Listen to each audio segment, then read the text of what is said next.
So ayan guys, pinofocus ko yung pangalan ng lugar kasi hindi naman siya English. Naka ano siya, naka Chinese.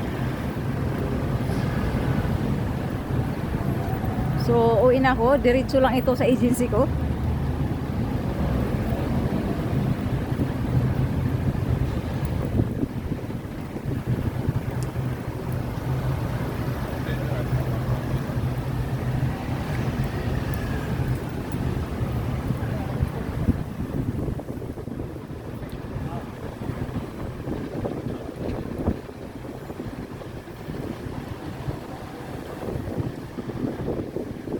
So yun nga guys, ginabi na ako kasi 5 naman ako mahigit pati pumunta.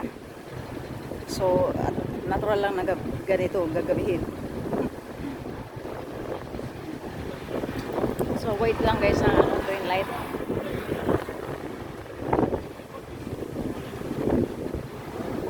Okay, green light.